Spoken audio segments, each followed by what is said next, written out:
So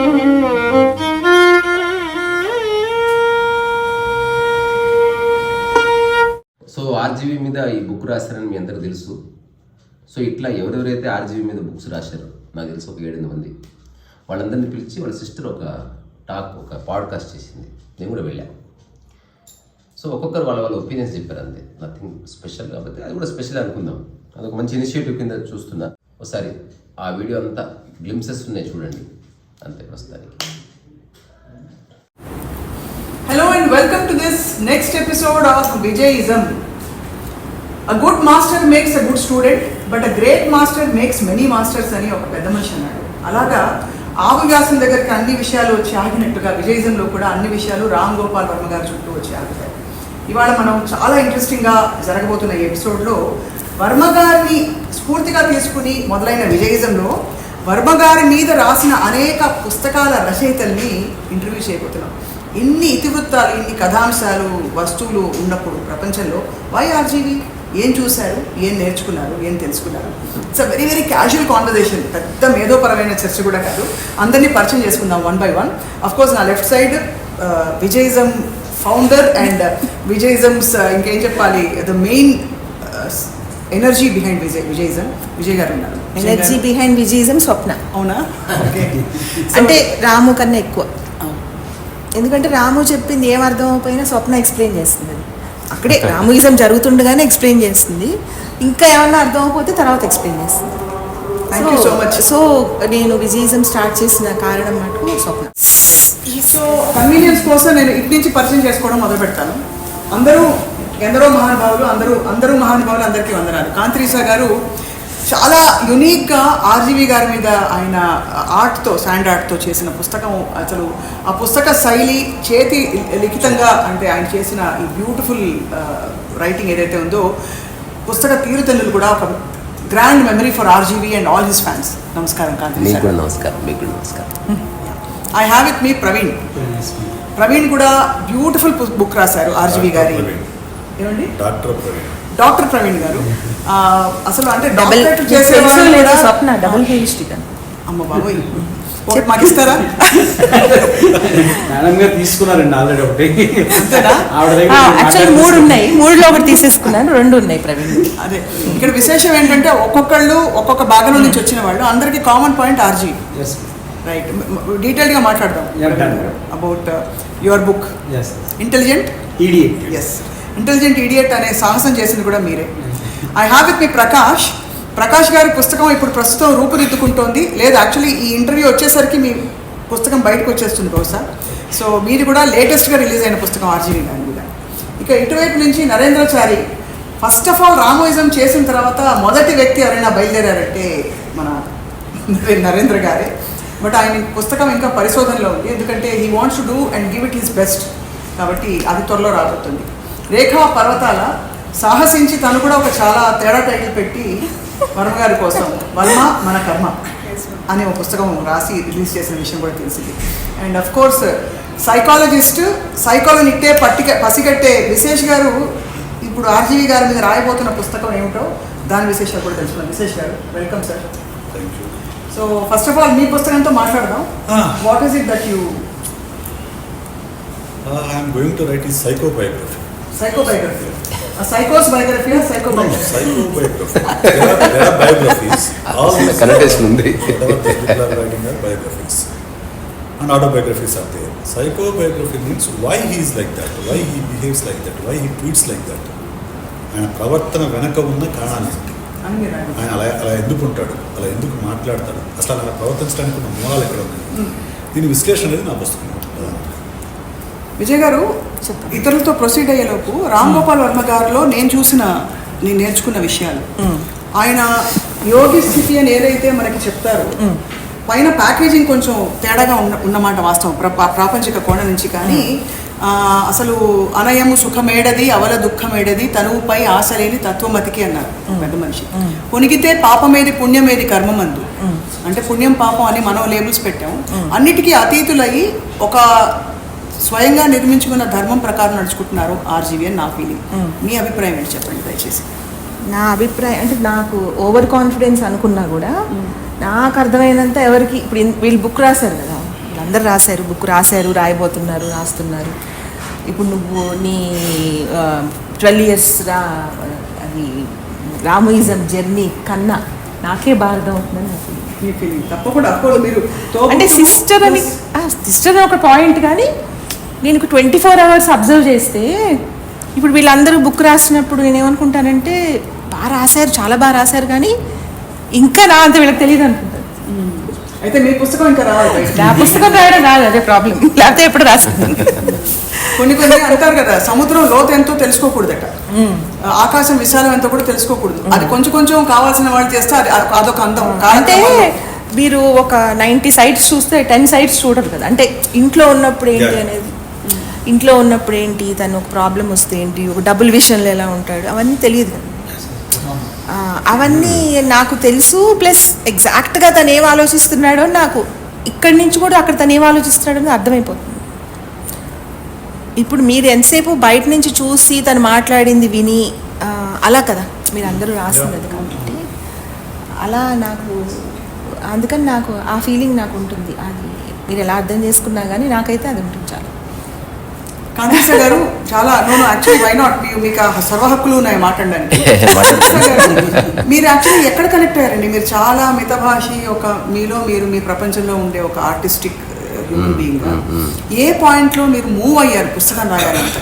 అంటే నేను ఎట్లున్నాను ఆయన అట్లున్నాడు, అందుకే రాశాను. అవునా?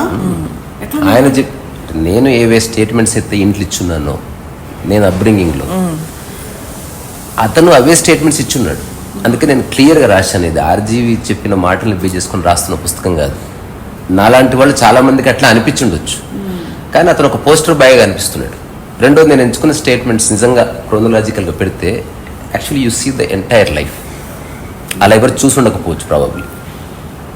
అంటే మనం ఇక్కడ కూర్చున్నాం, సూపర్ఫిషియాలిటీలో మన బాడీ ఉంది, జుట్టు ఉంది, లోపలికి వెళ్తున్న కొద్ది కోర్ ఉంది కదా. అట్లా ఆ స్టేట్మెంట్స్ లాస్ట్ 4-5 స్టేట్మెంట్స్లో యాక్చువల్లీ ఐ హ్యావ్ స్పోకెన్. నేనేం చెప్పాలనుకున్నా చెప్పేశాను అనమాట. సో సూపర్ఫిషియాలిటీస్ గురించి నాకు ఏ ఆసక్తి లేదు. ఆయన తొడల గురించి మాట్లాడాను అనుకో, నాకు ఇంట్రెస్ట్ లేదు. నేను టచ్ చేసిన పాయింట్ ఏంది, హ్యూమన్ని ఏ అంశాలు ప్రభావితం చేస్తున్నాయో అట్లాంటి అంశాల గురించి ఎవరెవరు చెప్పారు. అంతెందుకు, నేను భరణి గారిని కలిసిన తర్వాత నాకు ఆ ఉద్దేశం లేదు ఆర్జీవి గారితో ఇనాగ్రేషన్ చేయించాలి, నాకు అసలు ఆసక్తి లేదు. నా జీవితం పూర్తి అప్రయత్నం, నేను ఏది ప్రయత్నం చేయను, ఇంక్లూడింగ్ ఇది కూడా అప్రయత్నంగా వచ్చింది కాబట్టి వచ్చాను అంతే. సో భరణి గారు అన్నారు ఒకసారి ట్రై చేద్దామంటే, నా ముందు ఫోన్ చేశారు, వద్దన్నాడు. వినిపించింది నాకు, ఏం వద్దబ్బా న్యూసెన్స్ అబ్బా అట్లా అన్నాడు. లేదు నువ్వు ఒకసారి బుక్ చూడాలి, రిలీజ్ చేస్తావా చేయవా తర్వాత జస్ట్ చూడంటే దానికి ఓకే చెప్పాడు. ఆఫీస్లోకి ఎంటర్ అవుతున్నప్పుడు ఎవరో అసిస్టెంట్ చెప్పాడు నాకు, సార్ బిజీగా ఉంటారు, సెల్ఫీలు గిల్ఫీలు దిగొద్దు, బికాస్ పూర్వాగ్రహం 5 minutes కంటే ఎక్కువ టైం ఉండదు, డోంట్ వేస్ట్ యువర్ టైం అంటే నాకు 1 minute టైం ఉంది. సో నేను చెప్పాల్సిన ఒక్క మాట చెప్పేసి వెళ్తాను. సో అప్పుడు వర్మ గారు అడిగిన ప్రశ్న ఏంటంటే, నన్ను కలవకుండా బుక్ ఎట్టు రాసామని అడిగాడు. నేను నా గురించి నేను రాసుకుని నీ పేరు పెట్టాను అంతే. ఈ జస్ట్ దానికి ఎంబడే కన్విన్స్ అయిపోయాడు. ఆ తర్వాత ఒక 2 hours we had very good conversation, very jovial. ఆయన చాలా ఐడియాస్ త్రో చేశారు. టీ-షర్ట్స్ ప్రింట్ చేద్దాం అన్నాడు. ఆ తర్వాత టోకెన్ ఏదో అంటారు కదా దాన్ని, NFT ఏదో అంటారు, నేషనల్ ఫండింగ్ టోకెన్ ఏదో అంటారు, దాని పేరు మర్చిపోయాను, దీంట్లో పెడదాం అన్నాడు. నేను పర్సనల్గా ప్రమోట్ చేస్తున్నాడు. Actually I'm owning this book అన్నాడు. I just enjoyed his celebration అంతే. రెండోది, అందరూ నా ఫ్రెండ్స్ అనుకున్న చివరి మాట, వీడేదో ఆశించి పని చేస్తున్నాడు. నేను ఆ రోజు స్టేజ్ మీద చెప్పాను, ఇప్పటికి అదే చెప్తున్నాను. ఆర్జీవి వల్ల నాకే ఉపయోగం లేదు. ఆర్జీవి నేను ఎప్పుడు కలవను, నేను ఏమి ఆశించి చేసింది కాదు. నాకు చెప్పాలనిపించింది చెప్పేశాను, రాశాను, దాన్ని పూర్తిగా మర్చిపోయాను కూడా. ఆల్రెడీ ఆ తర్వాత I have return 5 books. 5 books. 5 books, my goodness. And ఈ కథాంశాలు ఎలా ఉన్నాయి? 5 books కంటిన్యూషన్ లేదు, ఆర్జీవి గురించి కాదు, ఆర్జీవి గురించి కాదు, అన్నిట్లో కోర్ లైఫే. అందరూ షెఫ్ ఏం చేసినా రుచి కోసమే చేస్తాడు. దట్స్ అలా, అంతకుమించి ఏముంటుంది. It doesn't matter what he does, రుచి ఉందా లేదా. అట్లా నేను హ్యాపీగా ఉన్నాను కాబట్టి నా అన్ని పుస్తకాల్లో అదే ప్రతిఫలిస్తుంది. కాకపోతే ఒక యూనిక్ సెల్లింగ్ పాయింట్ ఏంది అంటే, చేతి రాతతో రాయడం అన్నది. రెండోది, దాంట్లో ఉన్న ఆర్ట్ వర్క్. నిజానికి అది గిన్నిస్ బుక్కో లేదా దానికి పంపించమని చాలామంది అడిగారు. నేను ప్రయత్నం చేయను కాబట్టి వదిలేశాను. బార్ కోడ్ తప్ప ఎవ్రీథింగ్ ఇస్ హ్యాండెడ్. అసలు ఈవెన్ స్కెచెస్ వేసినవి కూడా everything. So I think that was 6 months job. అది 2 months little research, 4 months travel చేస్తూ రకరకాల ఇళ్లలో ఉండి నా భోజనాలు నేనే వండుకుంటూ ఏకాంతంగా రాసిన ఒక చిన్న అందమైన అదొక మెడిటేటివ్ ఎక్స్పీరియన్స్. నాకు ప్రాపంచికంగా దానికే విలువ లేదు. I really enjoyed the entire process. ఇప్పుడు కూడా దాన్ని ఎవరైనా చూసినప్పుడు దే సెలబ్రేట్ ఇట్. ఒక్క అభిమానం ఉన్నాడు, 2 పుస్తకాలు కొన్నాడు. నేను అన్న 2 పుస్తకాలు ఎందుకంటే నేను తర్వాత వీడియో కాల్ చేసి చూపిస్తాను అన్నాడు. ప్రతి పుస్తకం ఒక పేజ్ దింపాడు, దాన్ని గోడ కతికిచ్చాడు. 2వ పుస్తకంలో అదే పేజ్ దింపి మళ్ళీ కతికిచ్చాడు. సో తన ఇంటి గోడ మీద మొత్తం బ్లూ బుక్ ఉంది. అట్లా నేను రాసిన అన్ని పుస్తకాలు గోడ కతికించుకుంటున్నాను. అదే అభిమాని. So one day it becomes a museum. Great. Your blue book is a treasure to the world. It's a beautiful. కానీ దాంట్లో మీకు ఒక రిక్వెస్ట్ చేసి ఇంతవరకు దాని గురించి స్పందించలేదు మీరు. చెప్పండి. ఏం రాశానంటే నాకు కూడా మర్చిపోయాను. సో ఒకవేళ మీరు వస్తారని తెలిసింది కాబట్టి మళ్ళీ అడగాలని నేను యాక్చువల్లీ తీసుకొచ్చింది ఇది. ఏంది, మీరు ప్రశ్నలు అడిగి వర్మగారిలోంచి తీసింది పల్ప్ అయితే ఈ బ్లూ బుక్ అందమైన పల్ప్ ఫిక్షన్. మీలైతే మీరు నేను వర్మగారు, లేదా మీరు నేను, లేదా జస్ట్ నేను ఒక కప్ కాఫీ తాగుదామని పెట్టాను. మీరు అసలు ఏమాత్రం స్పందించలేదు. అయ్యో నేను స్పందించానండి, ఏది? మర్చిపోయానా? లేదు, నాకు చెప్పలేదు ఎప్పుడు. ఇంకోటి నేను ఎవరి గురించి ప్రయత్నం చేయను కదా. సో ఐ జస్ట్ వెయిటెడ్ ఎక్కడి నుంచి అంటే కాల్ ఏదో వస్తే. ఒక అదేదో మిస్ అయిపోయింది, స్పందించకపోవడం ఉండదు కదా. మీరు నేను వర్మగారు ఉంటే కంప్లీట్. అందులో 3 రాసిన, మీరు నేను వర్మగారు, లేదా మీరు నేను, లేదా మీరు, లేదా చివరికి నేను. So I having coffees. మీరు హ్యావింగ్ కాఫీ తప్పకుండా అన్ని కాంబినేషన్స్ లో కాఫీ తాగుదాం డిసైడ్ అవుతాం. అంటే ఏదో అంటే కండిషనాలిటీ అస్సలు నచ్చదు నాకు. So I don't put any conditions. అందుకే 100% లిబరేషన్ ఉంది ఆ స్టేట్మెంట్లోని. అయితే నేను చెప్తాను, కాంత్రీజా గారు నాకు రాము చెప్పాడు ఇలాగా లాంచ్ ఉంది రండి అంటే నేను వచ్చాను. ఇంకా ఆయన ఎలా ఉంటారు, హైలీ ఇంటెలిజెంట్ అని అర్థమైపోయింది. కొంచెం చూపించాడు రాము 3 పేజీలు. అప్పుడు నేను ఇంకా చూసి షాక్ అయిపోయాను. నేను ఇంకా షాక్లోంచి కొన్ని రోజులు అంటే ఆయన సింపుల్గా ఉండడం, ఆయన మాట్లాడడం, ఆయన వర్మగారితో పని లేదనడం అవన్నీ చాలా విపరీతంగా నచ్చేసినాయి. నాకు అర్థం అవ్వలేదు. ప్రవీణ్ని కూర్చోబెట్టుకుని అన్నీ అడిగాను, ఇదేంటి ఒక్కొక్కటి లైన్ చదివి అర్థం చేసుకున్నాను అనమాట. అప్పుడు ఒక 10-15 రోజులు చదివాను, రోజు ఒక పేజీ మొత్తం ముందు చదివేశాను ఆత్రంగా. తర్వాత మళ్ళీ ఒక్కొక్క పేజీ చదివి అర్థం చేసుకుని అప్పుడు రాముతో కూర్చుని మాట్లాడాను. నాకు బాగా ఆయన ఏదో చాలా స్పెషల్గా ఉన్నారు రాము అసలు. నాకు ఒక్క మాట అంటే ఒకవేళ దీని గురించి పుస్తకం మొత్తం గురించి చెప్పవలసి వస్తే నేను ఆల్మోస్ట్ ఒక కపుల్ ఆఫ్ డేస్లో లాంచ్ అన్న తర్వాత లాస్ట్ టైం ఐ మెట్. ఓ మంచి కాఫీ ఏదో తెప్పించాడు, తను తాగాడు. అండ్ స్టే మీద చెప్పాను, నేను పుస్తకం చూడలేదని. బట్ నాకు తెలుసు, నా దగ్గర ఒక చిన్న వీడియో కూడా తీసుకున్నాను నేను. He read the entire book. అంటే చదివాడని చెప్పాను, but he looked at each page. తను చూడడం ఒక పేజ్ అయిపోతుంది. అదే అది అందులో ఏమీ లేదు యాక్చువల్. నాకు ఎక్కువ కంటెంట్ రాయడం ఇష్టమే లేదు. పేజీలు 15 నిమిషాల్లో చదవగలుగుతాడు. ఆ తర్వాత వెళ్తున్నప్పుడు ఒక మాట అన్నాను, ఒకవేళ నేను ఏమైనా గుర్తుపెట్టుకున్నట్టు అదొక్కటి గుర్తుంది నాకు. మా అమ్మకి నేను ఏది గిఫ్ట్గా ఇచ్చినా ఏముండదు, ఇది గిఫ్ట్గా ఇద్దాం అనుకుంటున్నాను, నీకు ఓకే అయితే అని చెప్పాడు నాకు. నాకు గుర్తుంది. సో నేను రిక్వెస్ట్ చేస్తే నేను 5 కాపీస్ ఇచ్చాను. పుస్తకాలన్నీ మీవే, ఎన్నైనా తీసుకోవచ్చు. నేను పుస్తకాలు రాస్తున్నది అమ్మడానికి కాదు, అమ్ముకోవడానికి కాదు. I'm not in the business of selling books. పుస్తకాలు దానంతటవే సేల్ అవ్వాలి. నేను నా జీవితంలో ఎవరితో ప్రమోట్ చేయించాను. ఇది లైఫ్ లాంగ్ స్టాండ్. ఇది నేను దీనికి ఒక చిన్న మాట రాశాను, 2 మాటలు పుస్తకానికి సంబంధించినంత వరకు. పుస్తకం అంటే అటొక ఇటొక అట్ట మధ్యన అక్షరాల కట్ట కాదు. పుస్తకం అనేది ఒక అనుభవం అవ్వాలి. 2వది, పుస్తకం కనుక ఒక పక్షి అయితే తన సొంత శక్తితో ఎగిరి ఎక్కడో చోటుకి చేరుకోవాలి, ఎవడు పుషింగ్ ఉండకూడదు. ఒకవేళ నా పుస్తకం కనుక ఒక వృక్షం అయితే అమెజాన్ అడవిలో మొక్కలాగా ఎంతనన్నా ఎదగాలి తప్ప వేరే వాళ్ళ సహాయం ఉండకూడదు. సో నేను దీన్ని ప్రమోట్ చేయించలేదు, ఎప్పుడు చేయించాను, ఏ పుస్తకాన్ని చేయించాను. సరే 100 మంది చదివారు, బట్ 100 మంది దాన్ని నిజంగా చదివిన వాళ్ళు కావాలి. 2వది, ఇప్పుడు నా పుస్తకాలన్నీ ఏ షెల్ఫ్లో ఉన్నా ఎవరు పడేరు, చదవడానికి తీసుకోరు. ఊరికి బుద్ధుడి బొమ్మ ఉంటుంది, దాని పక్కనే పుస్తకం ఉంటుంది.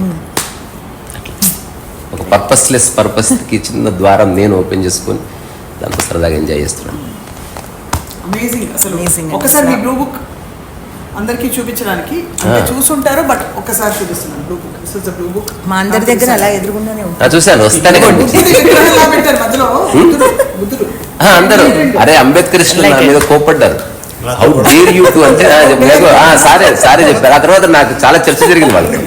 నేనేం చెప్పానంటే, అసలు బుద్ధుడు అని ఎవరు చెప్పాడు మీకు? సినిమా వాడు కాబట్టి సినిమా గెటప్ వేసి ఎందుకు అనుకోరు? 2వది, బుద్ధుడు అంటే పొడుగు చెవులు ఉండాలి, లేవు. ఏం చూస్తున్నారు మీరు అసలు? ఫస్ట్ నువ్వు పుస్తకం కొన్నావా? కొన్న తర్వాత చదివిన తర్వాత మాట్లాడు. They all became friends later date. Right. So next Rekha, మా రేఖమ్మ. రేఖ గురించి ముందు నేను చెప్తాను. దానికన్నా చాలా ఈజీ గోయింగ్ ఎవరంటే రేఖ. పుస్తకం అంత ధైర్యంగా పేరు పెట్టింది, రాసేసింది, చాలా కూల్గా ఉంటుంది. ఏ పొగిడినా తిట్టిన అన్నిటికీ అలాగే నవ్వుతుంది. అదిగో మనం 10 రోజులు వెయిట్ చేయించి 11 రోజు కుదరదు అన్న ఏమనుకోదు, అలాగే నవ్వుతుంది. పని అయినా అవ్వకపోయినా 100 సార్లు రమ్మన్నా రాత్రంతా నిద్ర లేకపోయినా అదే ఫేస్, అదే ఎక్స్ప్రెషన్. ఎప్పుడూ పనిలో ఉంటుంది, ఏదో ఒకటి చేయాలనే తాపత్రయం. సో నాకు రేఖా పర్వతాల అనే పేరు మటుకు నిజంగా ఓపికలో పర్వతం. ప్లస్ బుక్ ఫస్ట్ ఈజీగా రాసేసింది. చాలా ఎంత కష్టపడిందో తెలియదు కానీ ఆ కష్టం ఫేస్లో మాత్రం కనిపించింది. స్ట్రెస్ ఉండదు, తర్వాత ఏమి టెన్షన్ కనిపించదు, ఇదే ఎక్స్ప్రెషన్తో ఉంటుంది. అర్ధరాత్రి మాట్లాడు, పొద్దున్న మాట్లాడు, ఏ టైంలో అయినా.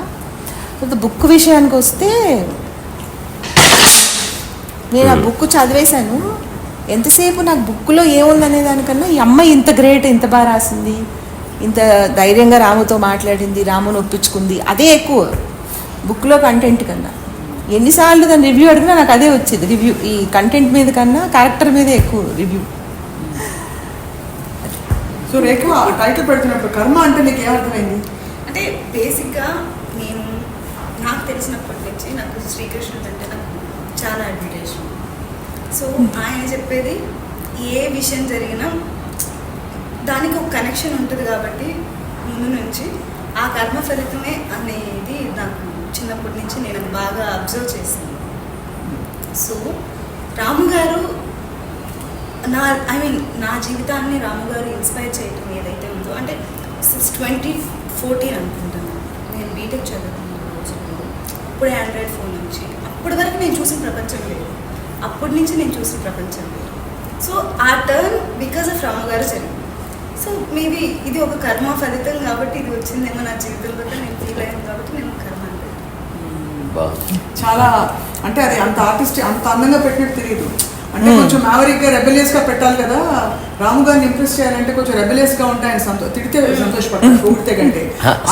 చిన్న డౌట్, నేను బుక్ చూడలేదు. కర్మ అని పెట్టారా, కర్మ అని పెట్టారా? అచ్చా, అంటే మీరు చెప్పిన కర్మ గురించి చెప్పారు.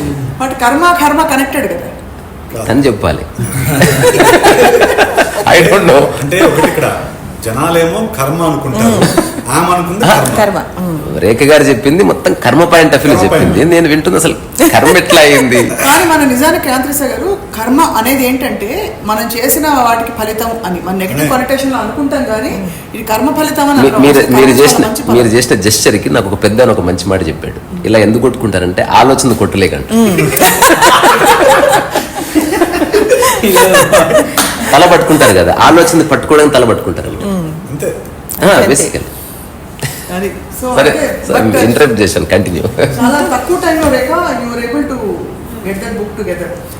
ఏం చెప్దాం అనుకున్నావు ఆర్జీవి గారి గురించి? యాక్చువల్గా ఏదన్నా చెప్దాం అనుకోలేదు. నాకు ఎలా అర్థమయ్యారు రాము గారు అని చెప్దాం అనుకున్నాను పుస్తకం. నీకు చెప్పు 3 words చెప్పాలంటే ఎలా ఉంటుంది?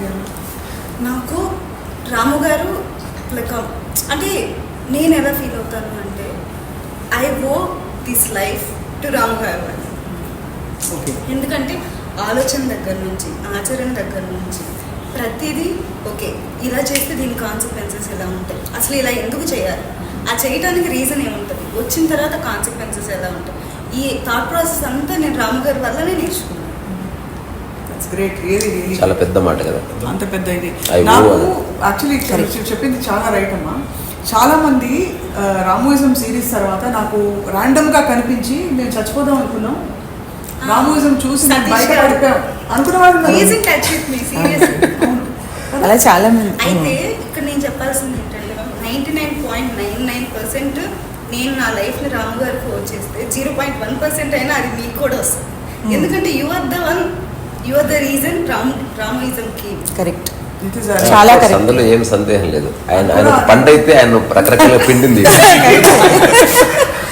కరెక్ట్.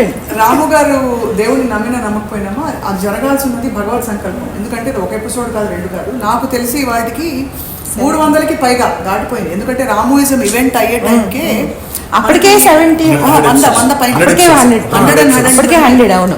తర్వాత ఇంకొక 200 ఈజీగా ఐ థింక్ 250-300 ఎపిసోడ్స్ అయ్యాయి. ఇప్పటికీ ఇంకా ఒక ఆస్కారం ఉంటే ఒక విషయం గురించి మాట్లాడుకుందామని అది కంటిన్యూ అవుతుందంటే ఖచ్చితంగా అది సృష్టించిన ఒక కళాఖండమో దాన్ని ఏమంటారు కానీ మేధోఖండం అని చెప్పచ్చు. It is nothing to do with me, it's just all Ram గారు. అన్కండిషనల్ ఉంటేనే ఇట్లా కొనసాగుతుంది. అన్కండిషనాలిటీ ఉంటేనే ఇట్లా కొనసాగుతుంది. అవును, బికాస్ ఆఫ్ దట్ అన్కండిషనాలిటీ వల్లే దెర్ వాజ్ నో ప్లానింగ్ అండి. అసలు కొన్నిసార్లు అయితే షూటింగ్ రోజు ఇవాళ ఏంటి 3 ఎపిసోడ్లు చేద్దాం అనుకున్నా. Okay, let me see, will do on this thing అంటారు. Okay sir, fine. Okay, next what will do? Okay, will do on let's do పిల్లల మీద కోపం. ఓకే, రైట్, పిల్లల మీద కోపం. అది ఎక్కడి నుంచి వస్తుంది ఇంట్రొడక్షన్, ఎందుకు వచ్చింది, ఆయన ఏం చెప్తున్నారు, చెప్పబోతున్నారు, ఏమీ ఐడియా లేదు. It is just flow in real time. నేను చాలాసార్లు ఆ షూటింగ్లో ఉన్నాను వీళ్ళు చేసినప్పుడు. ఇప్పుడు స్వప్న చెప్పింది కదా, అప్పటికప్పుడు అనుకుని ఇప్పుడు ఒక సబ్జెక్ట్ మీద సరే రాముకున్న తెలివితేటలకి రాము ఏదైనా మాట్లాడేస్తాడు, 100 గంటలైనా మాట్లాడేస్తాడు, తెలియదంటూ ఉండదు. అది ఒక 2-3 ఎపిసోడ్లు అయిపోయాక స్వప్న అదే ఫ్లోలో క్యాచ్ చేసి కంటిన్యూ చేయడం చాలా కష్టం కదా. ఆ స్వప్న తప్ప నేను ఇంతవరకు రెండు కాంప్లిమెంటరీస్ మీరు అంతే, అది పరిపూరకాలు మీరు. అంటే ఆ సబ్జెక్ట్ తెలియాలి కదా, తెలియాలి, హోల్డ్ చేయాలి, అదే వాయిస్లో మాట్లాడాలి. మళ్ళీ ఏం చేస్తుంది మధ్య రాము సీరియస్గా చెప్తుంటే ఎక్కడో అక్కడ కొంచెం ఫన్ టచ్ ఇస్తుంది, లైక్ మళ్ళీ ఫ్లోలోకి వచ్చేస్తుంది. నాకు బాగా గుర్తొచ్చేది పిల్లల ఎపిసోడ్లో అది. అది అందరు నవ్వుకున్నారు, యాక్చువల్లీ చాలా నవ్వుకున్నారు. నేను చూడలేదు, నాకు చెప్పరు. పిల్లలు ఆయన చిన్నప్పుడట ఐ థింక్ విజయ్ గారు పిల్లలు మంచివాళ్ళు, దేవుళ్ళు అది ఇది అని చెప్తాను కదా. ఒక చిన్న పిల్లడు వచ్చాట, వాడేమో తీసి గిజ్జి గిజ్జి ఆడపడుచుకోడుకండి. ఎక్స్ప్రెషన్స్ బాగుంటాయి. అదే గుచ్చుతుంటే అమ్మ నేనేమో మరి బాగుండదు కదా, అత్తగారి వైపు కదా అని మేమేం అనొద్దని, తనేమో గుచ్చుతున్నాడని. అది స్వప్నకు చెప్పేటప్పుడు ఆ రామోయిజంలో అంటే పిల్లలు ఎలా ఇన్నోసెంట్ అవుతారు అని, గుచ్చి ఆనందపడ్డం అని. అదొకటి. రెండోది ఆయన బాగా కోపం వచ్చింది, ఎవరు లేనప్పుడు గట్టిగా గిల్లేలా. అవును, అంటే ఎందుకు అలా అనిపిస్తుంది అంటే మనలో అందరిలో చిన్నపిల్లడితనం ఉంటుంది, ఆ నిజాయితీ ఉండదు. మనం పెద్దరికం తెచ్చుకుని అరే ఏంటి పిల్లలు కాకపోతే నువ్వు చేస్తావు అల్లరి అంటారు. కానీ యాక్చువల్లీ అందరికీ కోపం వస్తుంది, అది రికగ్నైజ్ చేయడం ఇంపార్టెంట్ ట్రాన్స్పరెన్సీతో. సో రేఖా, సో ఆ బుక్ ఫుల్ఫిల్ అయింది కదా, నీకు వర్మ గారితో ఈ జర్నీ ఎలా కంటిన్యూ అవుతుంది? ఇప్పుడు నేను డాక్యుమెంటరీ చేస్తున్నాను రామ్ గారి. సూపర్. సో చూడాలి బుక్ ఎంత సక్సెస్ అయిందో, దానికంటే సక్సెస్ అవుతుందా లేదా అనేది మనం చెప్పలేని విషయం. బట్ నాకు చేయాలని ఉంది కాబట్టి నాకు చేయటం అనేది సక్సెస్. అక్కడ వరకు అయితే అదే నచ్చుతుంది రేఖను. ఏదైనా అనుకుంటే స్టార్ట్ చేసేస్తుంది, తర్వాత ఏమవుతుంది, అది ఎప్పుడవుతుంది, ఇంకా అవ్వలేదు, ఇంకా టెన్షన్స్ కూడా ఏమి ఉండవు. వర్క్ సిన్సియర్గా చేస్తుంది, స్పీడ్గా చేస్తుంది, కానీ టెన్షన్ ఏం పెట్టుకోదు. ఇది ఎప్పుడు చూడలేదు అట్లీస్ట్. అనుకుంది వర్మ నా కర్మ, ఎందుకంటే అది నా పాయింట్, అదే పాయింట్. మాధవ్ సింగరాజ్ గారు అని ఒక రైటర్ ఉంటారు, సాక్షి తెలిసే ఉంటారు. సో తను అన్న పాయింట్ ఏంటంటే, రేఖ నువ్వు ఒక్కదాన్ని కాదు, ఇలాంటి విషయాలు పాజిటివ్గా అయినా నెగిటివ్గా అయినా చాలా మంది అనుకుంటారు. సో నువ్వు మన అని పెట్టు, అందరూ ఓన్ చేసుకుంటారు దీన్ని. చాలా మంచి పాయింట్ యాక్చువల్లీ, మన అన్నప్పుడే ఓన్ చేసుకున్నారు అందరూ. కరెక్ట్. ఆ చిన్న ఎడిట్ మాత్రం మాధవ్ గారికి ఆ క్రెడిట్. సో ఇప్పుడు మనం ఇలాగ ప్యాటర్న్ లో వెళ్తే రామ్ అది విజయజం అవ్వదు కాబట్టి జంప్ చేసి సడన్ గా లెక్క ప్రకారం నేను మీతో మాట్లాడాను, నరేంద్ర మీతో మాట్లాడతాను. మీరు యాక్చువల్లీ నాకు కొన్నేళ్ల క్రితం, బహుశా 7-8 ఏళ్ల క్రితమో 9 ఏళ్ల క్రితం, ఒక వ్యక్తి, ఒక కుర్రవాడు ఉన్నాడు, ఆ అబ్బాయి ఇలా రాయబోతున్నాడు రామోయిజం అనే పుస్తకం అంటే మీరు మా ఇంటికి వచ్చి రికార్డ్ చేశారు. ఒక పెద్ద సుదీర్ఘమైన 92.7 అవును, ఫస్ట్ టైం అక్కడ, తర్వాత ఇంటికి వచ్చి నాకు విజయ్ గారు చాలా చెప్పి తప్పకుండా నువ్వు అతన్ని కలవాలి అని చెప్తే నేను కలిశాను మిమ్మల్ని. ఆ తర్వాత of course we have a journey. But ఆ పుస్తకం ఎందుకు రాలేదు అన్న క్వశ్చన్కి మీకేం చెప్పుకుంటారు, మాకేం చెప్పుకోండి. Correct question. చాలా ఎలా అడిగావు స్వప్నాలు నువ్వు? కాదు, మీకు మీరు చెప్పుకోండి, ఎందుకు అడిగావు? ఇంకొకటి, ఎందుకంటే అదే దాని క్యారెక్టర్ అదే, తనతోనే మాట్లాడుకుంటాడు. రాదు కాబట్టి కాదండి, తన నేచర్ కూడా అదే, తనతో తనే మాట్లాడతాడు, ఎవరికి ఆన్సర్ చెప్పడు. ఏమన్నా చెప్పుకుంటే తనకు తను చెప్పుకుంటాడు అంతే. అది కూడా చాలా తక్కువ. ఏ రేఖ కరెక్ట్ నేను చెప్పింది? రేఖకు తెలుసు. రామోజం పుస్తకం మీరు చాలా మీరు first one to start actually. కానీ రామోజం అసలు సిరీస్ కూడా స్టార్ట్ అవ్వలేదు నేను స్టార్ట్ చేసినప్పుడు, బుక్ స్టార్ట్ చేసినప్పుడు. అవునా? అవును కరెక్టే, అది నిజం. బట్ ఎందుకో తెలియదు మరి ఓన్లీ బుక్ నుంచి ఇన్స్పైర్ అయ్యారు. నా ఇష్టం బుక్ నుంచి, నా ఇష్టం బుక్. అప్పటివరకు ఆర్జీవన్ కరెక్ట్ కరెక్ట్, అది నిజం. Completed MCA. నేను అయ్యో నరేంద్ర నీ పేరు వాళ్ళు పెట్టేసుకున్నారు, నువ్వు పేరు మార్చేయని చెప్పాను. ఎందుకంటే రామోయిజం అనే పేరు 2-3 పేర్లు అనుకుని ఆర్జీవి గారు ప్రపోజ్ చేస్తే రామోయిజం అని మేము అలా అదే అది తెలియకుండా ఒకరికొకరు అలా నేను రాము గారు ఫస్ట్ కలిసినప్పుడు నేను రాసిన ఒక 4-5 ఆర్టికల్స్ ఆయనకు చూపించాను. Like example శ్రీలోలు. సో అలాంటి 2-3 ఆర్టికల్స్ చూపిస్తే కొన్ని టాపిక్స్ చెప్పాను, సరే ఇలా అనుకుంటున్నాను, ఇలా చేద్దామని. సో అప్పుడు ఆయన, సో మీరు రామోయిజం స్టార్ట్ చేసిన 6 months ముందు నేను కలిసింది ఆయన. సో ఆ సిరీస్ ఆఫ్ దాంట్లో నేను ఆయన గురించి చదువుతా, స్టడీ చేస్తా, రకరకాల సో ఆయన గురించి నేను తెలుసుకున్నవి, నాకు అర్థమైన ఆయన గురించి రకరకాల ఆర్టికల్స్ రాసి పెట్టుకుని ఉండేవాడిని చదివేటప్పుడు, అంటే ఎంసీఏ చదివేటప్పుడు. సో ఆయన ఎప్పుడైతే కలవాలో, లైఫ్లో ఒక్కసారైనా కలవాలన్నది నా బిగ్గెస్ట్ డ్రీమ్. ఇంకా అంతకుమించి నాకు ఏమొద్దు, ఈ స్టేట్ ఆఫ్ మైండ్లో ఉన్నాను అప్పుడు. So by the time degree first అయిపోయాక హైదరాబాద్కి వచ్చాక నా ఇష్టం బుక్ చూసి చదివి, నేను అప్పుడు రకరకాల పర్సనల్ ఇష్యూస్తో ఇబ్బంది పడుతున్నప్పుడు ఆయన చిన్న ఒక లైన్ నన్ను ఇన్స్పైర్ చేసింది. సో అంటే సమాజం ఇలాగే చూస్తూ ఉండదు, మనం బ్రెయిన్లో ఒకటి అనుకుంటూ ఉంటాం. సో ఒక చిన్న తప్పు చేస్తే ఇలాంటి వాళ్ళు దీనికై మన అదే విషయాన్ని మనం పాయింట్అవుట్ చేసి చూస్తూ ఉంటారు. అదొక్కటే కాదు, వాళ్ళకి పని ఉండదు, అంత పని ఉండదు ఎవరికి మన మీద, మన గురించి ఫోకస్ పెట్టడం. ఇలాంటివన్నీ రకరకాలుగా అప్పటి నుంచి నేను పరుస్తున్న బాధలకు అన్నింటికి సొల్యూషన్ దొరుకుతూ ఉంది. ఒక్కొక్క పేజీలో ఒక్కొక్క సొల్యూషన్ దొరుకుతూ ఉంది. ఏంటి అప్పుడు స్టార్ట్ అయింది ఏంటి అని. అప్పటి వరకు ఆర్జీవి అనే పర్సన్ నాకు తెలియదు, డైరెక్టర్ అనేది తెలియదు, సినిమా తీశాడనేది తెలియదు. సో 2013లో when I met first time, అప్పుడు నాకు పర్సనల్గా కలిసినప్పుడు ఇంకా అబ్జర్వ్ చేయడం మొదలెట్టాను.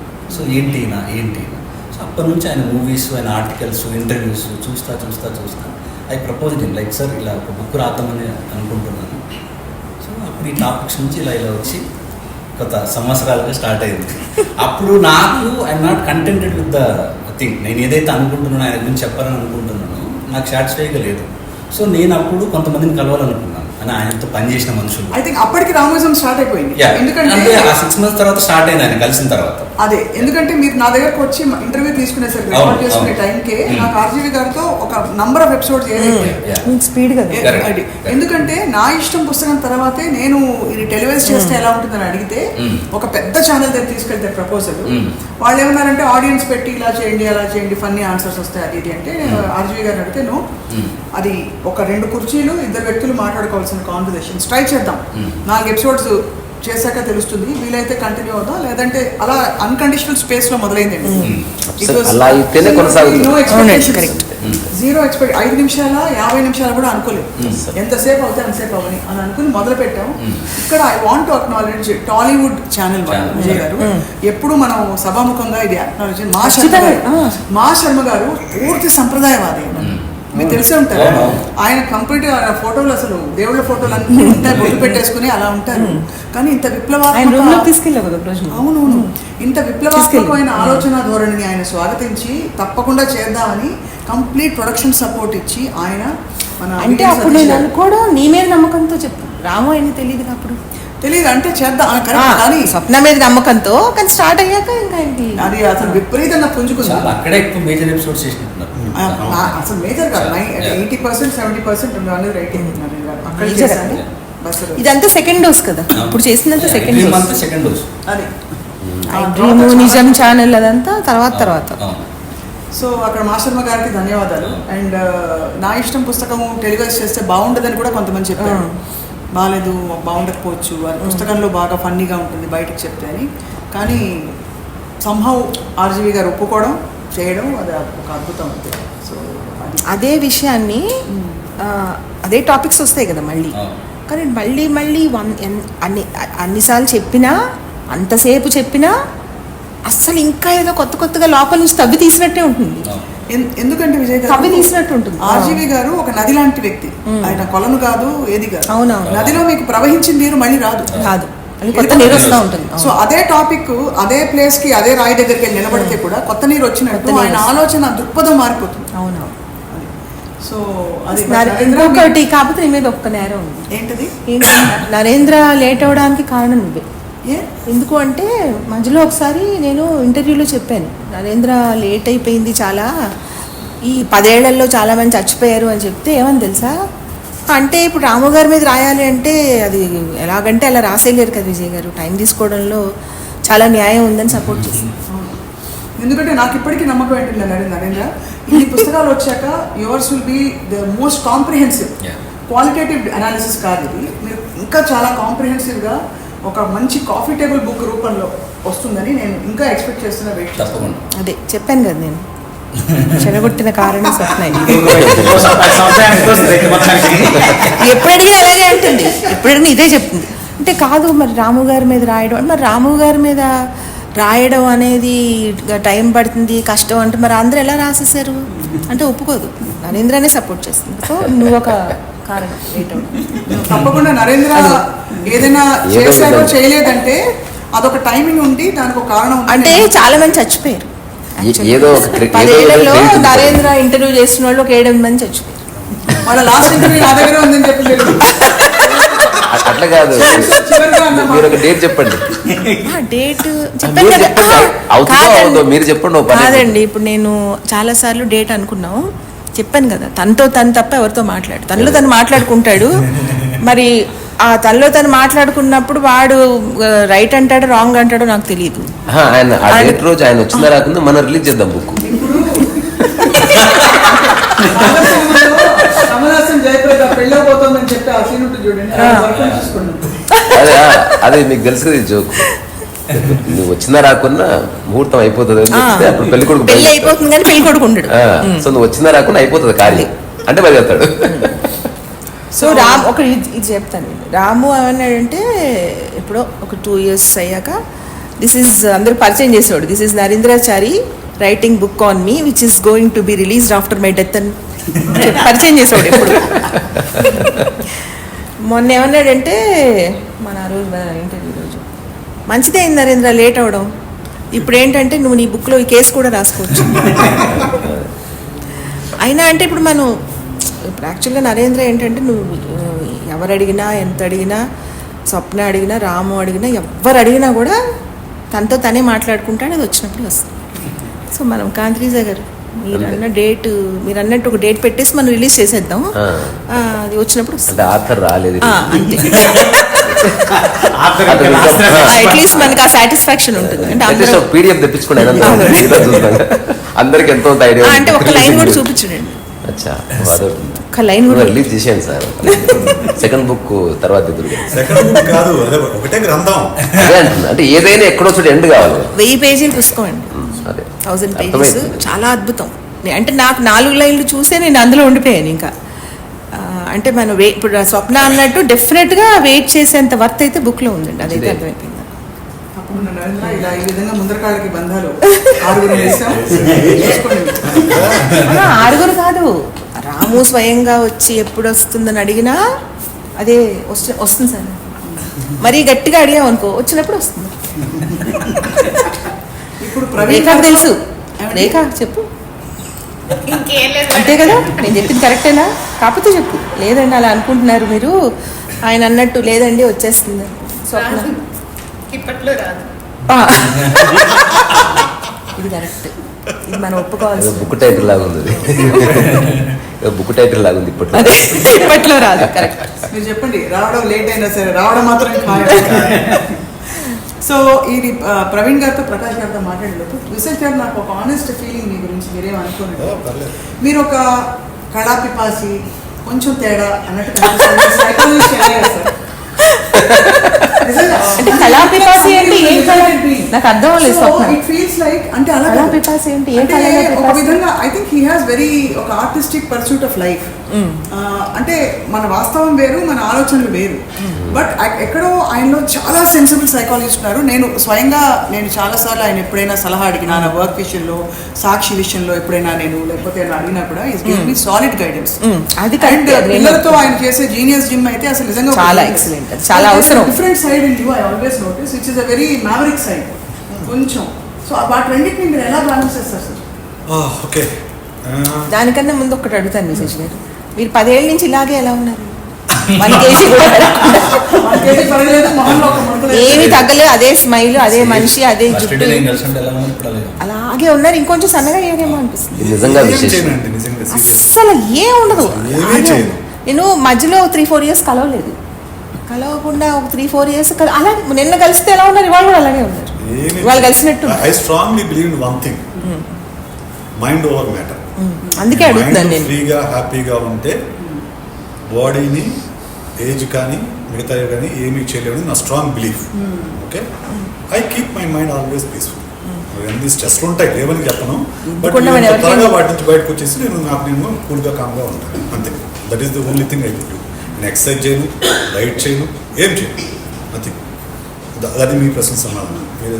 అదే అంటే you look yeah. Out of Okay. Normal spectrum. I అంటే could say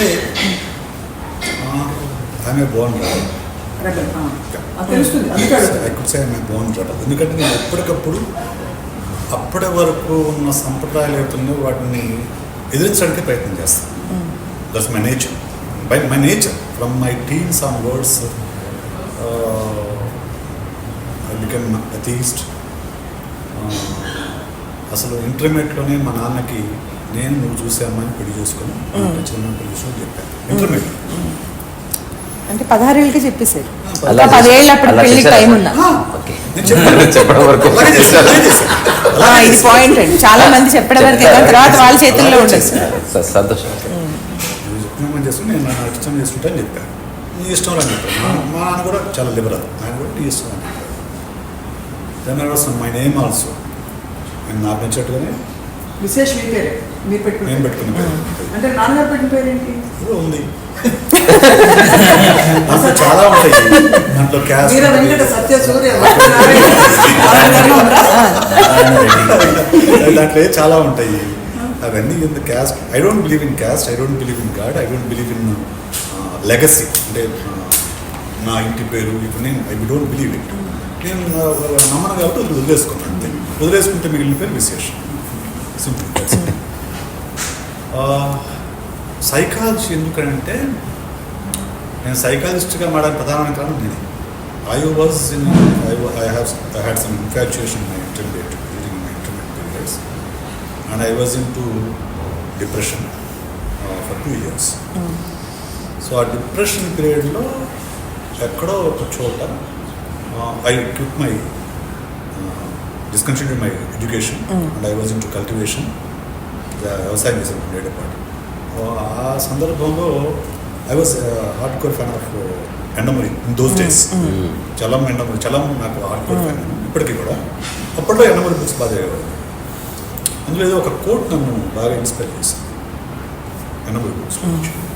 and I thought అవును బాగానే ఉంది, ఆ పిల్లలు పెళ్లి చేసుకుంది, కాపురం చేస్తుంది, పిల్లలు కూడా కంది, నేను ఎందుకు అది ఏడుస్తున్నాను? Correct. Why I am crying? Why I am suffering? Because you don't have her in your life. No, whatever it is. ఆ అమ్మాయి లేదు కదా ఫీలింగ్, నేను ఎందుకు సఫర్ అవ్వాలి? అది ఓకే. విశేష్ గారు అప్పుడు ఇద్దరు వైపు నుంచా, ఒక మీ వైపు Basically నుంచేనా? నా వైపు నుంచి, కానీ తన వైపు నుంచి కూడా ఉందనే విషయం తర్వాత తెలిసింది. ఓకే. ఏంటి సఫరింగ్ ఉందనా? ఇష్టం. ఇష్టం ఉంది. ఇష్టం. బట్ అమ్మాయి సఫర్ అవ్వట్లేదు, మీరు అవుతున్నారు. యా, నేను అవుతున్నాను. So this is not about the person, it is all about the mind, all about the emotion, all about the feeling. So everything is in your mind. So I want to study the mind. నేను మనసు గురించి చదవాలి అని అప్పుడు నేను psychology join అయ్యాను. I want to study mind. So that is the reason for joining in psychology. మీకోసమే మీరు? నా కోసం, just purely for me to understand my self, to understand my mind, my emotion, my behaviour, వీటి కోసమే psychology join అయ్యాను. And చాలా practical experiments కూడా నేను చేస్తుంటాను. నా లైఫ్లో చేస్తుంటాను, సోషల్ మీడియాలో చేస్తుంటాను. So that become my passion. మనసునే ఆ తర్వాత నేను అది బికమ్ మై ప్యాషన్. మీరు అడిగినట్టు నేను అలా ఎందుకుంటాను, ఇలా ఎందుకుంటాను అని అంటే, ఇఫ్ యూ సీ మీ, అన్ని సోషల్ మీడియా కానివ్వండి, నేను పర్సనల్గా చూస్తే ఖచ్చితంగా నాకు మీరంటే ఒక రెబల్ కనిపిస్తుంది. చాలా మీ సోషల్ మీడియా చురకలు రీసెంట్ మీరు ఇచ్చిన రాము కేసు మీద మాత్రం చాలా అలా మాట్లాడతారని నాకు తెలియదు రీసెర్చ్ నేను సోషల్ మీడియాలో రెబల్ ఎలా లాయర్లా మాట్లాడుతున్నారు. అరగంటగా కనిపిస్తుంది. But and I SIT in my chair as a psychologist. I'm a professional. I delete all my personal things from my mind. నేను క్లయింట్ ఏ స్టేట్ ఆఫ్ మైండ్లో ఉన్నాడు, అతన్ని ఎలా నేను అర్థం చేసుకోవాలి, అతన్ని నేను ఎలా హెల్ప్ చేయాలి, నేను పాయింట్ ఆఫ్ వ్యూలో ఉంటాను తప్ప ఆ చైర్లోంచి బయటకు వచ్చిన తర్వాత I'm me. Don't expect me as a psychologist when I was out of my chair. ఆ చైర్ దాటిన తర్వాత నేను కానే కాదు. నేను నా ప్రపంచం నేనే. మళ్ళీ నేను మీరు అన్నట్లు తిక్క పనులు చేస్తాను, లేకుంటే తిక్క కామెంట్స్ పెడతాను ఫేస్బుక్లో, లేకుంటే ఎవరి పని పొలిటికల్ ఇవి రాస్తాను, అవన్నీ రాస్తాను. వీళ్ళే కూడా పెడతారు. That's me. ఇలా ఎందుకు చేశారో వాళ్ళకే తెలియాలి, అలాంటి పెడతారు. అంటే వాళ్ళు ఎవరైనా తిన్నారంటే టాప్ పని. అది ఎవరి ఉద్దేశం కూడా కాకపోవచ్చు. అది చాలా సందర్భాలు ఎవరి ఉద్దేశం కూడా కాదు. అది ఎవరికో కూడా తగులుతుంది, ఎవరికి వాడిని అన్నీ అనుకుంటుంటాడు. సో ఈయన మీద ఆయన విన్న తర్వాత నాకేమనిపించిందంటే, ఆయన సైకాలజిస్ట్ కాబట్టి అందరూ వచ్చి ఆయన బాధలు చెప్పుకుంటారు కాబట్టి మహేష్ ఈ బాధల్లో నేను ఎక్కోలేదు అని ఒక సంతృప్తితో ఆయన ఇంకా హ్యాపీగా బతుకుతారు. ఆయన మీద నాకు ఇంకొక యాంగిల్ కూడా తెలుసు మీది. మీరు చెప్పారు కదా ఇవన్నీ కాకుండా ఇంకోటి కూడా తెలుసు. చాలా హెల్పింగ్ నేచర్. ఎవ్వరు ఏమడిగినా కాదంట.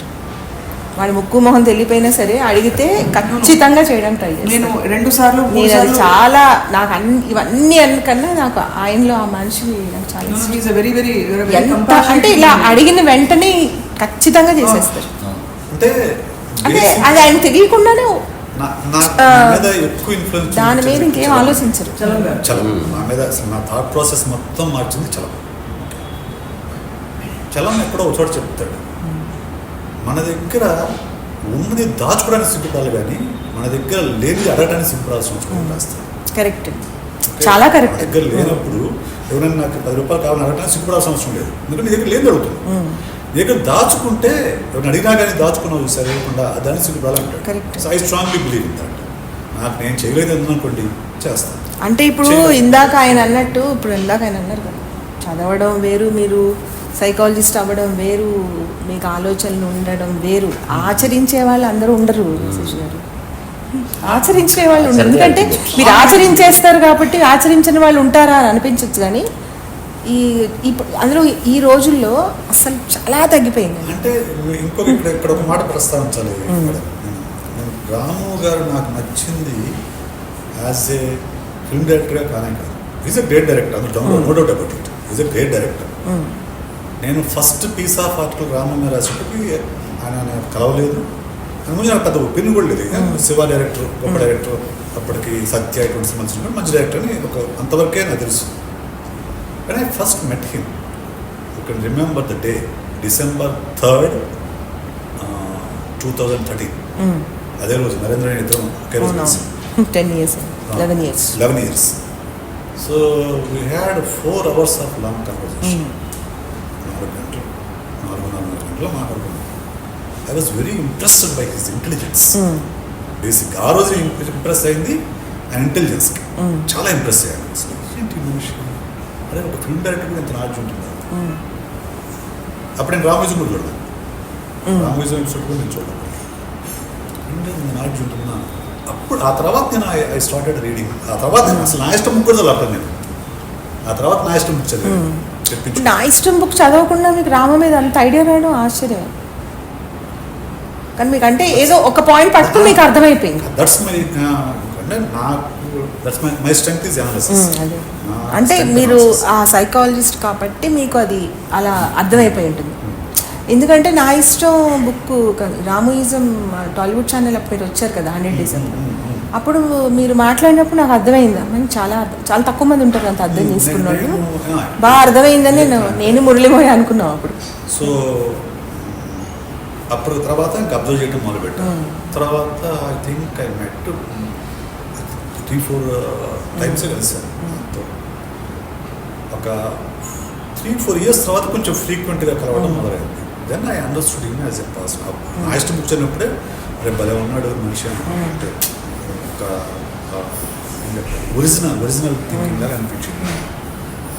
And what I love in Ram is congruence. ఏది చెప్తాడో, ఏది అనుకుంటాడో అది చెప్తాడు, ఏది చెప్తాడో అలాగే ఉంటాడు. ఆ కాంగ్రియన్స్ నాకు బాగా ఇష్టం. అని చాలామంది అడుగుతారు, నువ్వు కలుస్తావు కదా, వాట్ ఈజ్ హీ అని అడుగుతారు. వాట్ ఈజ్ హీ అంటే the simplest man I have ever seen. This is my simple answer. అందుకే లైట్గా ఉంటారు ఆయన. The simplest man I have ever seen. ఏది పెట్టుకోడు, అయితే అయిపోయింది, ఏది ఉంటే మాట్లాడేస్తాడు, దాచుకోడు, లేకుంటే వాళ్ళు ఏమనుకుంటారు అనుకోడు. ఇవన్నీ ఉంటాయి కాబట్టి హ్యాపీగా ఉంటాయి. ఏదైనా పెట్టుకునేవాడు అంత పని చేయలేడు కదా. అంత పని చేయలేదు. బరువు మోయలేదు. ఆ పెట్టుకునే అవునండి. పట్టుకోవడం వదిలేదు. I love him as a person, super. As a individual. I think చాలా మందికి అదే profound impact. Is a great film maker Vijay గారు. కానీ ఆయన ఫిలాసఫీ వల్ల మూవ్ కలిసిన వాళ్ళందరికీ ఇది అనుభవం అవుతుంది, ఊహించుకున్న వాళ్ళందరికీ వేరే అనుభవం అవుతుంది. అవునండి, కరెక్ట్, 100% కరెక్ట్ మీరు చెప్పింది. చాలా నిజంగా waiting for your interpretation of RGV కోసం. ఎప్పుడు లోపల అనుకుంటున్నారు ఏమన్నా? అనుకోండి.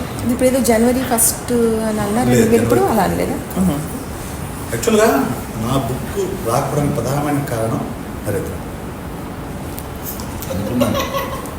ఎవరైనా వినపడలేదు.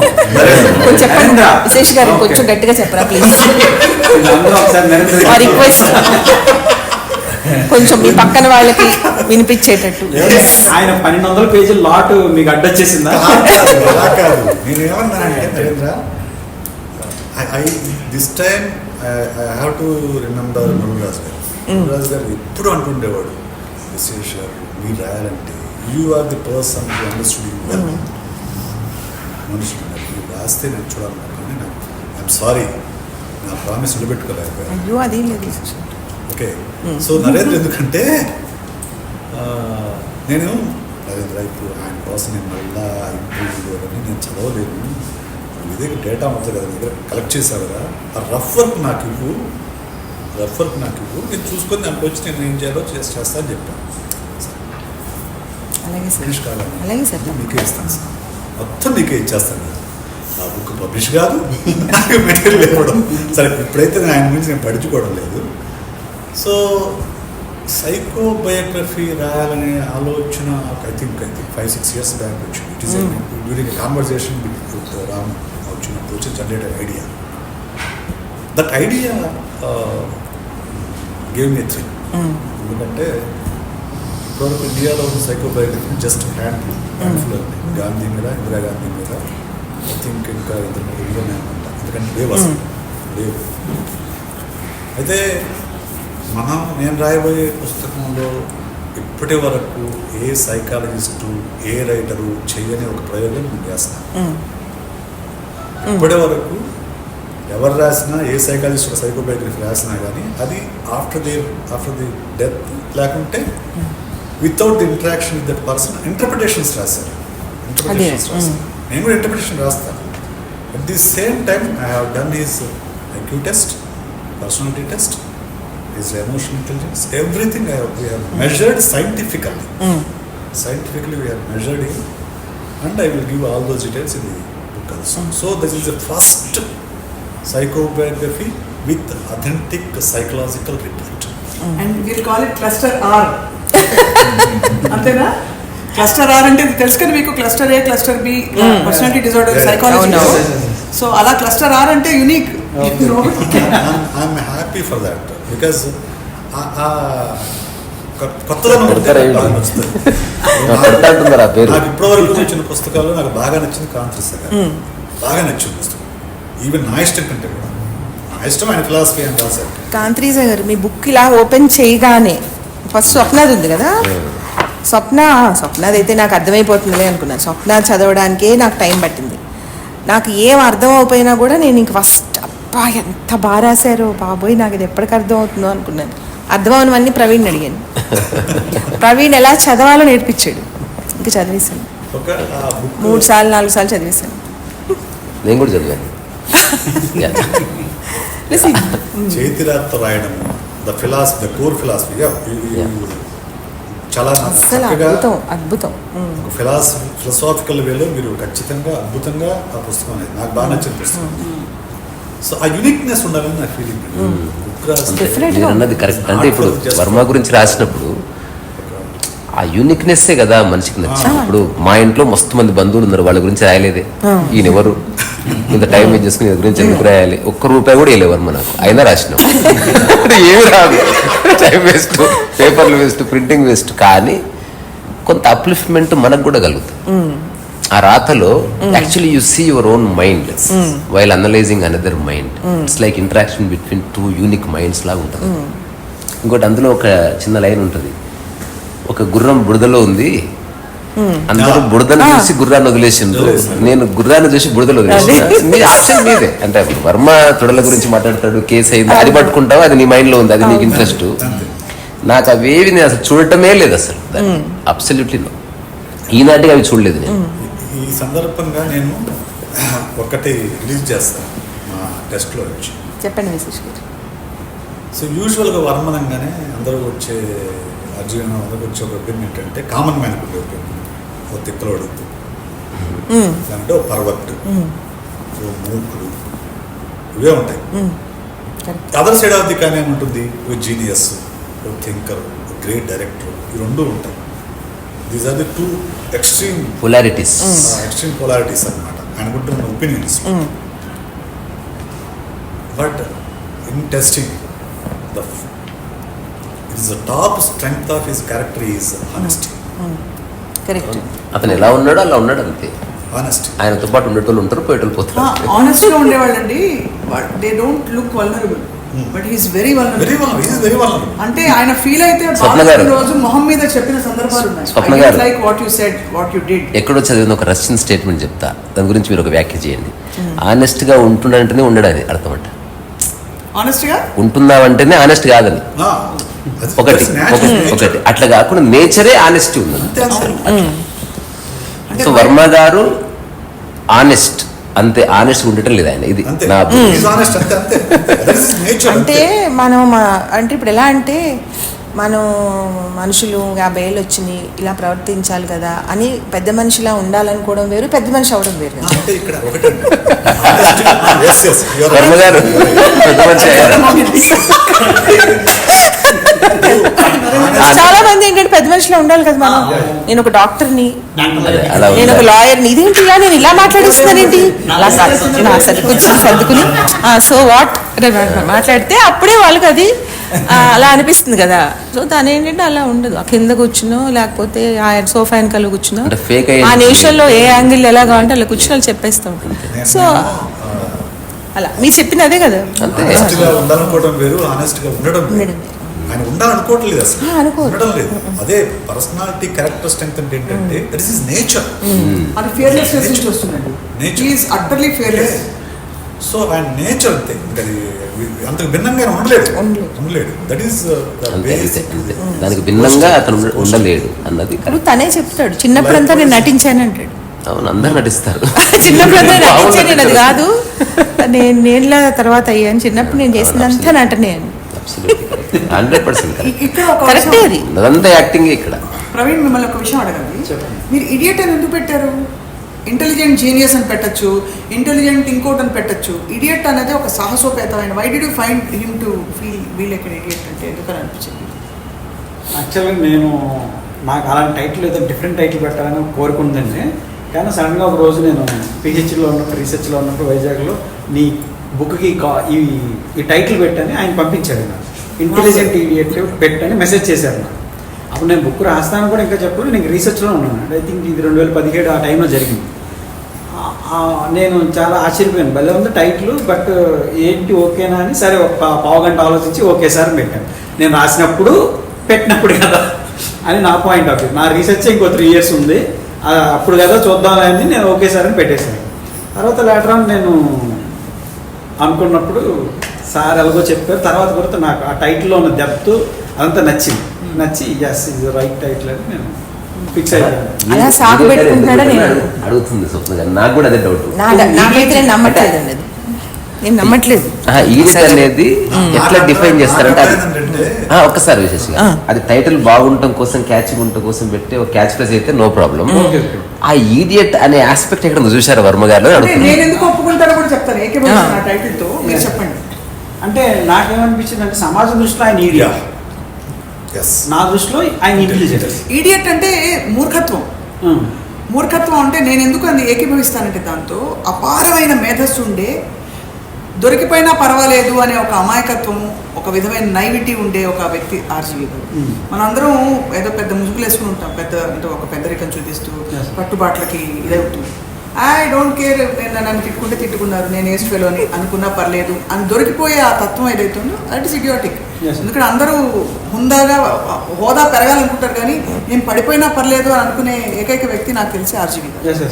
అది కాబట్టి మీరేమనుకున్నారండి? That is my analysis. అంటే నా పాయింట్ ఆఫ్ నేనేమైతే అనుకున్నానంటే ప్రతి సమాజంలో ఆయన ఈడియట్గానే చూస్తున్నారు. ఇంక్లూడింగ్ నేను మాట్లాడినప్పుడు నా ఫ్రెండ్స్ కూడా ఇచ్చేయండి అన్నట్టు మాట్లాడారు, ఇంక్లూడింగ్ మై ప్రొఫెసర్స్ కూడా ఆల్సో. ఇలా మాట్లాడుతున్నప్పుడు ఆ టైటిల్ కరెక్ట్ అనిపించింది, సమాజం అంతా ఇలా చూస్తుంది ఇన్ని.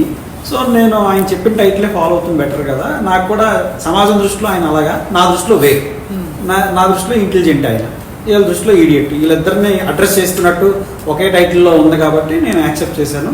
దానికి తగ్గట్టు నేను ఆర్టికల్స్ కూడా మ్యాచ్ అయ్యేసరికి నాది అనాలిసిస్ బేస్ కాబట్టి హ్యాపీగా ఆ టైటిల్ తీసుకోవడం జరిగింది. సూపర్. ఐ థింక్ ఆ పుస్తకం ముందు తర్వాత మీ ఆలోచనలు ఎలా మారాయి చెప్పండి. బికాజ్ మీరు మెయిన్ స్ట్రీమ్గా చక్కగా ఏంటది ఒక 2 PhD చేసిన ఒక మంచి స్టూడెంట్గా మంచి ఒక సొసైటల్ కాంటెక్స్లో ఒక PhD విజయ్ గారు ఇచ్చారు. సో డాక్టరేట్ ప్రదానం చేశారు. ఇప్పుడు నేను అదే నమ్ముతున్నా. సో నేను అప్లై చేశాను అఫీషియల్గా ఆంధ్ర యూనివర్సిటీ నుంచి ఏం PhD సబ్జెక్ట్ అండి? Literature, Telugu literature. So Telugu లిటరేచర్లో నేను ఆంధ్ర యూనివర్సిటీ నుంచి PhD చేశాను. సో నాకు అండ్ మీరు క్వశ్చన్ అడిగారు మేడం సంథింగ్, అంటే మీ జీవితం ఎలా మారిందని అడుగుతున్నాను. Yeah, yeah. నా జీవితం ఎలా మారిందో నేను చెప్పుకోగలుగుతాను. Yes, yes. ఆ రామోయిజం తర్వాత నువ్వు ఏం నేర్చుకున్నావు అంటే నా జీవితం ఎలా మారింది అంటే నాకు ఒకటి అనిపిస్తుందండి, చిన్నప్పటి నుంచి నేను ఒక మామూలుగా జనరల్గా పెరిగిన వ్యక్తిని కాదు, జనరల్గా కొంచెం స్ట్రగుల్ ఉన్న వ్యక్తిని ఫ్యామిలీ పరంగా. నేను కంప్లీట్గా స్కూల్కి అంకితం కాకుండా నేను సమాజాన్ని ఎక్కువ చదివానని ఫీలింగ్. అందువల్ల రాము గారు నేను చేస్తున్న కోతి పనులన్నిటికి, నా వయసు రీత్యా నేను చేస్తున్న కోతి పనులన్నిటికి ఒకనొక టైంలో నా ఇష్టం చదివిన తర్వాత అదొక వేదికలా కనిపించింది. కోతి పనులకు వేదిక ఎలాగైతే ఉంటుందో రాము గారు కూడా ఏంటి నాకు దగ్గరగా ఉన్నారు, నా ఆలోచన దగ్గరగా ఉన్నారు. ఆయన సైకాలజీ అమ్మాయిల విషయంలో నా సైకాలజీ ఒకలాగే ఉందేంటి, నేను అమ్మాయిల్ని హ్యాండిల్ చేసే విధానం, ఆయన హ్యాండిల్ చేసే విధానం, ఇవన్నీ దగ్గరగా మ్యాచ్ అవుతుంది. దట్ తర్వాత నేను లేటర్ ఆన్ రియలైజ్ అయింది ఏంటంటే మనకి రష్యా మాట్లాడడం వచ్చినప్పుడే మనకి రష్యా అర్థమవుతుందండి. రష్యన్. సో ఇప్పుడు ఇంగ్లీష్ వచ్చినప్పుడే మనకి ఇంగ్లీష్ అర్థమవుతుంది. ఆయన నాకు అర్థమవుతున్నాడు అంటే అదేదో నాకు కనెక్టింగ్ ఉంది ఆయనకి సంబంధించి. మిర్రర్ ఇమేజ్ లాగా. సో ఆ మిర్రర్ ఇమేజ్ లాగా మనం అప్పుడు కాంతిరేశా గారితో మాట్లాడుతున్నాం, కాంతిరేశా గారి పర్సనాలిటీస్ ఆల్రెడీ మనకు తెలిస్తేనే మనం ఆయన్ని ఇది కానీ ఆయన్ని ఆయన ఏంటి ఈ చిరిగిపోయిన డ్రెస్ వేసుకొచ్చి ఈ టోపీ ఏంటి, పిచ్చోళ్ళ ఉన్నాడు ఏంటి అంటే అది ఆ స్టైల్, అదొక యూనిక్నెస్. ఆ యూనిక్నెస్ ఎప్పుడైతే నీకు పరిచయం ఉంటుందో ఆటోమేటిక్గా ఆయన ఎలా చూడాలో అలా చూస్తాము. సో అందువల్ల నాకు అర్థమైంది ఏంటంటే నాలో ఉంది ఆల్రెడీ, వాట్ ఎవర్ రాము గారిలో ఉన్నది ఏదైతే ఉందో అది నాలో ఉంది. అందువల్ల ఆయన లాంగ్వేజ్, ఆయన ఇంటెలిజెన్స్ అదంతా నాకు అర్థమైంది అని లేటర్ ఆన్ నేను రియలైజ్ అయ్యానండి.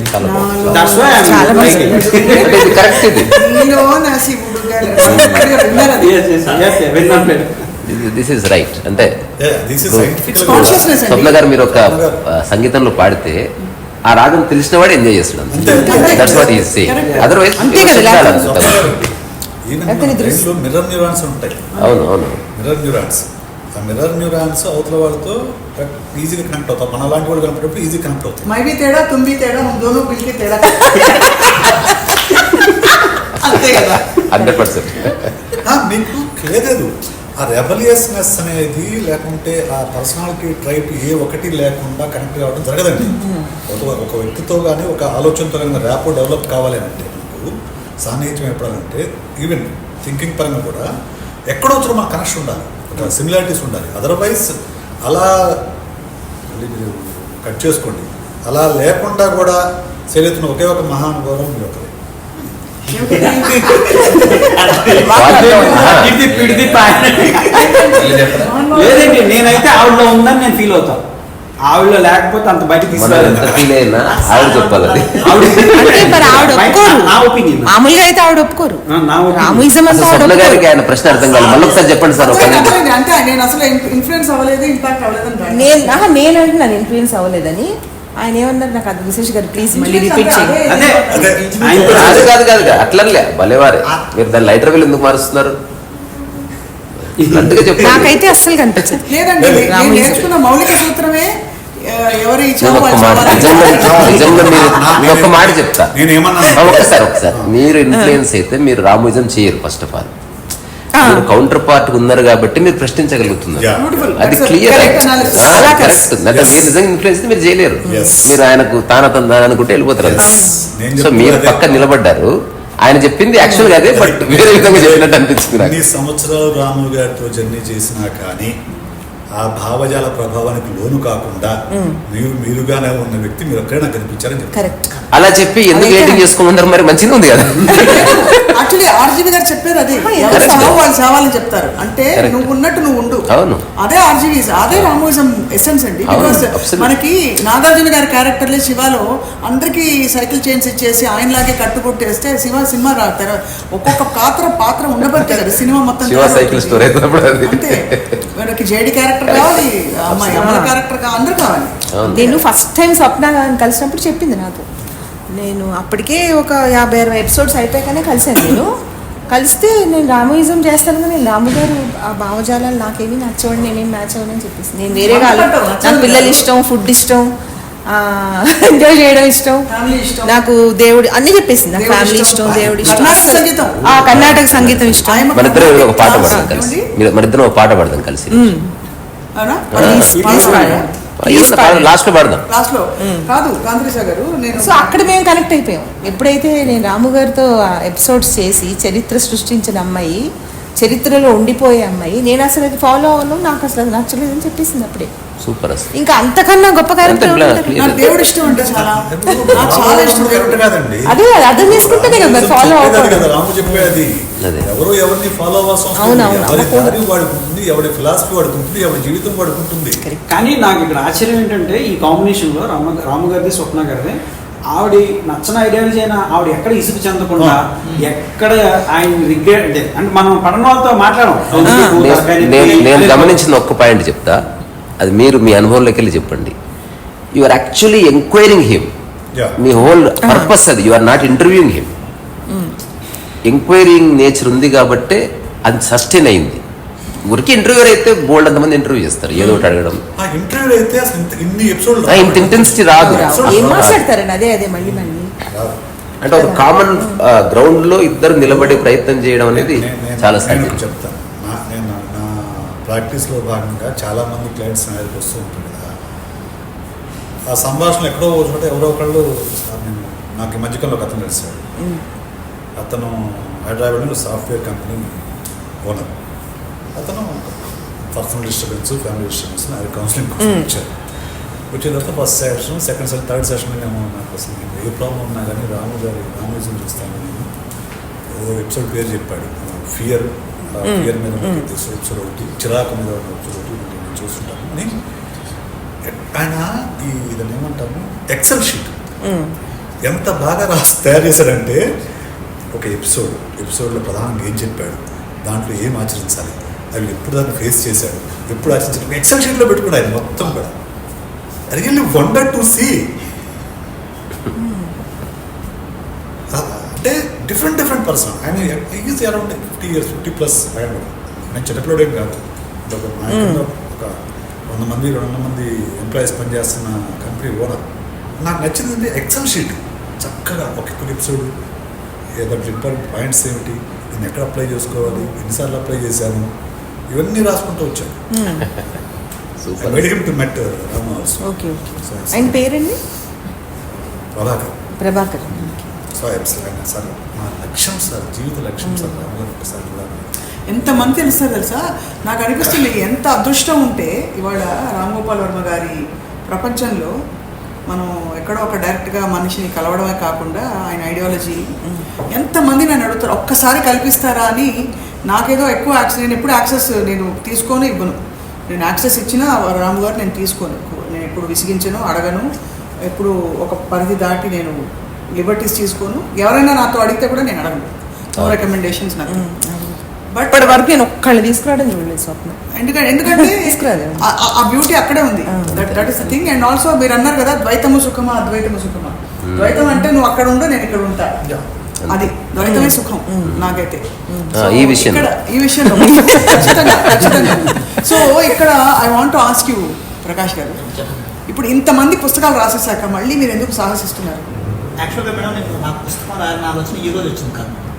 నాకు 2018లో ఆర్జీవి గారి గురించి, అంటే 2018 కంటే ముందు యాన్ ఈవినింగ్ విత్ అని చేశారు మేడం. సిరాస్లీ సార్ బుక్ వస్తే బాగుంటుంది అని అన్నారు.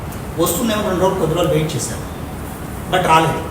నాకు పాట రాయాలనిపించినప్పుడు నేను బుక్ లైన్స్ ఏం తీసుకున్నాను అంటే వర్మగాడు కర్మగాడు అని తీసుకున్నాను. అంటే రామోయిజం రామగాడు, వర్మగాడు కర్మగాడు అని తీసుకున్నాను. అందులో గాడు అంటే ఎక్కడైనా తప్పుగా అర్థం చేసుకుంటారేమనే ఉంది. కానీ తెలంగాణలో అది గాదరబాయి, ఇది గాదరబాయి, గాదు అనేదాన్ని కాదు అని చెప్పడంలో భాగంగా వాడతారు తెలంగాణ భాషలో. సో ఇక్కడ వర్మగాడు కర్మ కాదు అంటే మన కర్మరా బాబు అని అనుకునే వాళ్ళకి కర్మ కాదు అని చెప్పేదానికోసం దాన్ని పెద్ద తీసుకుంటారు. రేఖాకి ఢీకొన్నారు అని అనుకున్నాను. పాట రాస్తుంటే అంటే ట్విట్టర్కి క్రేజ్ తెచ్చిన ధీరుడు, వివాదాలకే కేర్ ఆఫ్ అడ్రస్ గాడు ఇలా రాస్తూ ఉంటే నాకు అది పాట రాగల పోయిటర్ నాకు ఫుల్గా వచ్చేసింది. సరే దాన్ని ఇంకా టైప్ చేసి ఫేస్బుక్లో పోస్ట్ చేసేసి గమ్మునైపోయాయి. మళ్ళీ అప్పుడప్పుడు ఆలోచిస్తుంటే ఆర్టికల్స్ అంటే థాట్స్ తట్టే సరే మనమే రాద్దామని ఆలోచించుకున్నాను. కానీ అప్పుడు కొన్ని పనుల వల్ల దాన్ని పక్కన పెట్టేశాను. అంటే ఇంట్లో కొన్ని రెస్పాన్సిబిలిటీస్ ఉంటే కూడా పక్కన పెట్టేశాను. మళ్ళీ 2021లో మళ్ళీ ఒకసారి ఎత్తుకొని, అంటే కరోనా సెకండ్ వేవ్ స్టార్ట్ అయ్యే టైంకి ఈసారి మళ్ళీ రాయాలి పక్కన పెట్టకూడదని మళ్ళీ ఆలోచించాను. అప్పటికి రేఖా గారు వర్మ మన కర్మను రాసేసారు. ఆలోచించాను, అరాచక జీవి ఆజీవి పెడదామా, నా సాటిస్ఫాక్షన్ లేదు. కానీ రైమింగ్ కోసం ఆలోచించాను. తెలివైన పిచ్చోడు పెడదామా, నాకు అది పిచ్చోడైన పదం అయిపోతుంది. ఆ పిచ్చోడైన పదం కరెక్ట్ కాదనిపించింది. సరే ఆలోచిస్తే అప్పుడు నాకేమనిపించిందంటే రామ్ గోపాలాయనం అని పెట్టాలనిపించింది. అంటే ఇది రామాయణం కాదు, రామ్ గోపాలాయనం అని పెట్టాలనిపించింది. ఎందుకంటే మనం బాగా అబ్జర్వ్ చేస్తే రాము గారి యొక్క జీవన విధానానికి, అంటే అతని యొక్క జర్నీకి మొదటి నుంచి ఆయన శ్రీరాము యొక్క జీవన విధానానికి ప్లాట్ పాయింట్స్ ఉన్నాయి. అంటే శ్రీరాము యొక్క జీవిత చరిత్ర తీసుకుంటే తండ్రి మాట జవదాటకుండా అడవులకు వెళ్ళడము, అక్కడ వానర సమూహంతోనూ లేదా సుగ్రీవుడు హనుమంతుతోనూ సావాసం చేయడము, తర్వాత రాక్షస సంహారం చేయడము, తర్వాత పట్టాభిషేక్తుడు అవ్వడము, తర్వాత భార్య వియోగం చెందడము, రాజ్యానికి సుపరిపాలన చేయడము, ఈ అరణ్యవాసంలో అనేక కష్టాలు ఎదుర్కోవడం లాంటివి ప్లాట్ పాయింట్స్ మనం చూడొచ్చు. ఇప్పుడు రామ్ గోపాల్ వర్మ గారి జీవితంలో కూడా ఆ ప్లాట్ పాయింట్స్ ఉన్నాయి. అంటే తండ్రి మాట కోసం తండ్రి మాట విని సిద్ధార్థ కాలేజీకి వెళ్ళడము, అక్కడ ఇంజనీరింగ్ చేయడము, అక్కడ సత్యేంద్ర లాంటి వాళ్ళతో సావాసం చేసి పుస్తకాలు ఫ్రెడరిక్ నీషే అయన్ రంగన్ వాళ్ళతో సావాసం చేసి, అంటే పుస్తకాలు చదివి తనలో ఉన్న రాక్షస గుణాలు, అంటే ఎగ్జాంపుల్కి ద్వేషము, కోపము, అసూయ లాంటి రాక్షస గుణాలు సంహరించి మళ్ళా సినిమా కోసం అనేక కష్టాలు పడి ఉండొచ్చు. దర్శకుడికి పట్టాభిషిక్తుడయ్యాడు. ఆ తర్వాత సమాజానికి తన ఆలోచన విధానాన్ని చెప్పడానికి, తను అనుకున్నట్టుగా బతకడానికి తల్లిదండ్రులు అంటే ముఖ్యంగా భార్య ఎఫెక్ట్ అయ్యే అవకాశం ఉంటుందని కూడా ఆయన మైండ్లో వచ్చి ఉండొచ్చు. కాబట్టి భార్య వియోగం కూడా తీసుకున్నాడు. అంటే ఉద్దేశం ఏదైనా ప్లాట్ పాయింట్స్ అయితే ఉన్నాయి, రైట్. కాబట్టి రామ్ గోపాలాయన్ అని పెట్టేది కరెక్ట్ అనిపించింది. అందులో ఇంకొక విశేషం ఏంటంటే ఇద్దరు కూడా క్షత్రియ వంశానికి సంబంధించిన వారు. సో కాబట్టి ఇదే సరైనటువంటి టైటిల్ నాకు అప్పుడు అనిపించింది.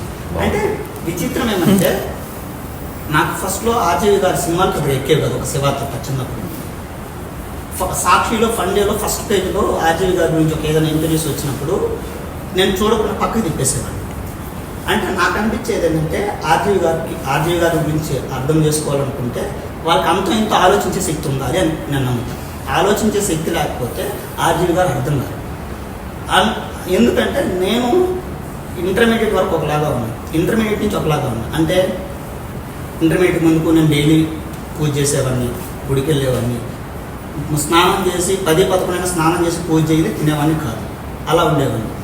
బట్ తర్వాత నా లైఫ్ స్టైల్లో నేను ఆలోచించుకుంటూ, నేను ఫేస్ చేసిన సిచ్యువేషన్స్, లేదంటే నాకు వచ్చిన సిచ్యువేషన్స్కి రీజన్స్ ఆలోచించుకుంటూ సొసైటీని అర్థం చేసుకోవడం అంటారా, లేదంటే మనుషులను అర్థం చేసుకోవడం అంటారా, అవి చూసుకున్న సందర్భంలో ఒకానొక రోజు ఆర్జీవి గారి పుస్తకం, అంటే నా ఫ్రెండ్ సూర్య నాకు అబ్బాయి బుక్ ఫేర్కి తీసుకెళ్ళాడు తిరుపతిలో. నా ఇష్టం బుక్ ఉంది, అందులో వీళ్ళు అలా తిప్పితే ఈ ప్రపంచాన్ని రిటేట్ చేయాలంటేనే ఎప్పుడు సంతోషంగా ఉన్నాడు. ఇతరుల సంతోషం అంటే ఎవరికి నచ్చదో కొటేషన్ ఉంది. ఆ తర్వాత చమత్కారంగా థ్యాంక్ గాడ్ చచ్చిపోయినాక కోళ్ళు మేకలు దియ్యాలకు ఉంటే రెస్టారెంట్ అన్నీ అనేది వస్తుంది. తర్వాత నేను నాస్తికుని, ఎందుకంటే నేను దైవాన్ని అర్థం చేసుకున్నాను. ఈ 3 కొటేషన్స్లో నాకు ఒకటి చమత్కారంగా ప్రశ్నించడం అనిపించింది, 2 వాస్తవం చెప్తుండడం అనిపించింది, 3 తను అర్థం చేసుకున్నాడు అనే విషయం అర్థమైంది. కాకపోతే అప్పుడు ఆ బుక్ కొనలేదు. అప్పటికి ముందుకి నేను ఎండమూరి గారిది వీరనేం చేద్దాం, తప్పు చేద్దాం రండి, ఇంకొన్ని నావల్స్ లాంటి పాల్గొన్న పద్మరాజు గారు చదువున్నాను. అంటే అప్పుడప్పుడే నాకు ఆలోచించే శక్తి వచ్చింది కాబట్టి ఫ్రెండ్స్తో కూడా డిబేట్లు చేస్తున్నాను. దేవుడు లేడనో, లేదంటే ఉన్నా మనకు అవసరం లేదనో, ఈ సాంప్రదాయాలు ఏం ఉపయోగమో, ఇలాంటి ఒక రెబల్ థాట్ ప్రాసెస్ ఇంటర్మీడియట్ నుంచి స్టార్ట్ అయింది. సో ఆ థాట్ ప్రాసెస్ నాకు వచ్చింది కాబట్టి నాకు ఆర్జీగా అర్థమయ్యారనిపించింది. అంటే నేను అందుకే ఈ పుస్తకంలో కూడా టైటిల్ ఏం పెట్టానంటే, నా ఆలోచనల ఔషోధ్యంలో ఆజ్యం పోసిన తత్వపు తుఫాను పెట్టాను.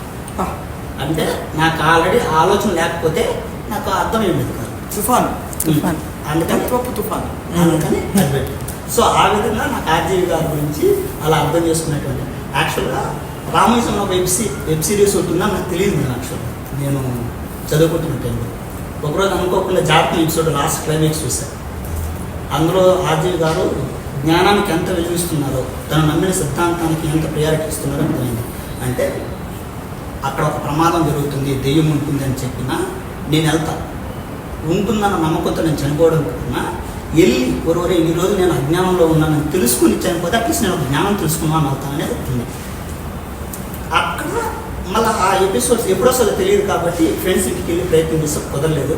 లక్కీగా బెంగళూరుకి వచ్చినాక జాబ్ కోసం ట్రైల్స్ చేసేటప్పుడు నాకు అది చాలా ఉపయోగపడింది. అంటే జాబ్ రాకుండా పట్టించుకోలేదంటే బాధపడలేదు, ప్రయత్నం చేయాలి. అందులో ఒక చోట చెప్తారు, when you stop trying you are failure అని. సో మనం ట్రై చేస్తుంటే ఎప్పుడో ఒక వస్తుంది.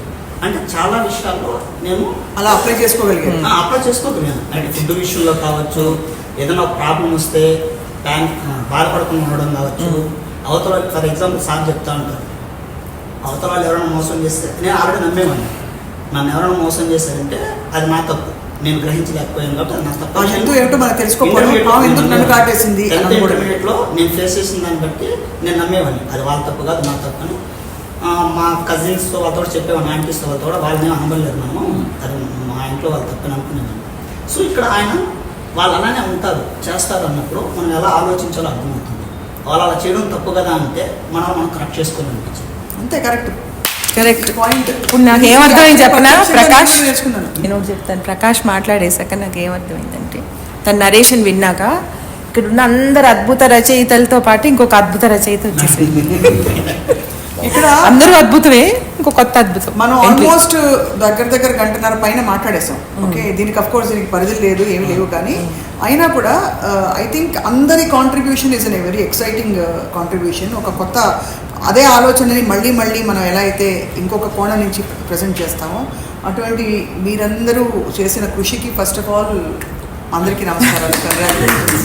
అందరికీ చాలా థ్యాంక్స్ అండి. స్వప్న ప్లీజ్ ఒక రిక్వెస్ట్, నువ్వు 300 ఎపిసోడ్స్ రామోయిజం చేసావు కానీ అక్కడ డేట్ కానీ నరేంద్ర గారు మీరు సభాముఖంగా ఒక డేట్ చెప్తే కాంత్రీజా గారు కూడా ఏమన్నారంటే బుక్ రైటర్స్ గా మాకు డేట్ చెప్తే గీత మీద ప్రమాణం చేసి చెప్పమంటే ఎక్కడుంది గీత రాదు.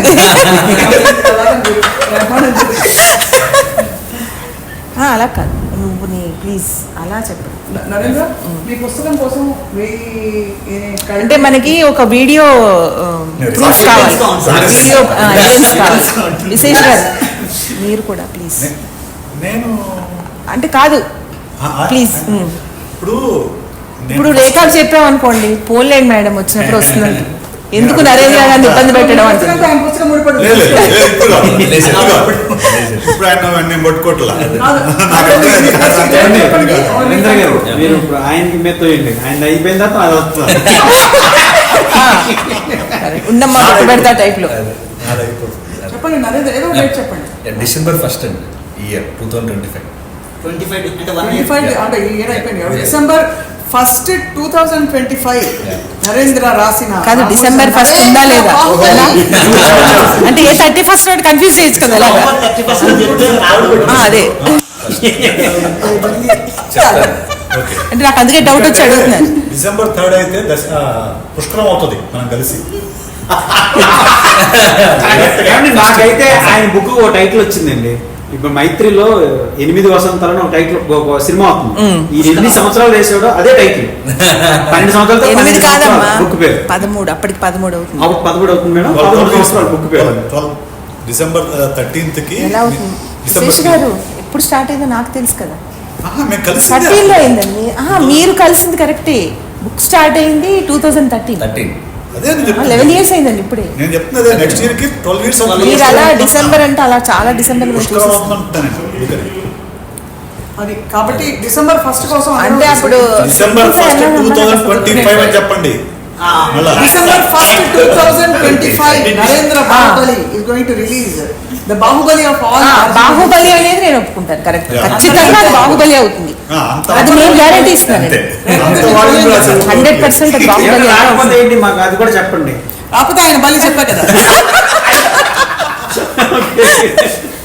అది తప్పకుండా విషయం all the very best. Vijay గారు లాస్ట్ చాలా క్లుప్తంగా ఒక క్వశ్చన్ అడిగి నేను కన్క్లూడ్ చేసేస్తాను. ఇది విజయిజం కాబట్టి Okay. అందరికీ ప్రపంచం అంతటా ఉన్న ఒక అభిప్రాయం ఆర్జీవి గారి డెన్ లో ఉండే అమ్మాయిల బొమ్మలు ఆయన ఏంటి పోర్నోగ్రఫీని ప్రమోట్ చేసే విధానం ఆయన చాలా డేంజరస్ లాంటి సినిమాలు తీయడం ఇలాంటి ఇతివృత్తాలు ఇలాంటి వ్యక్తికి ఒక అమ్మగారు ఒక చెల్లిగారు ఉన్నారా వాళ్ళ సమక్షంలో ఇలాంటి ఒక దారుణమైన వాతావరణం ఎలా పెడతారో వాళ్ళు ఎలా ఊరుకుంటున్నారు ఈ క్లుప్తమైన సమాధానంతో మేము ముగిస్తాం.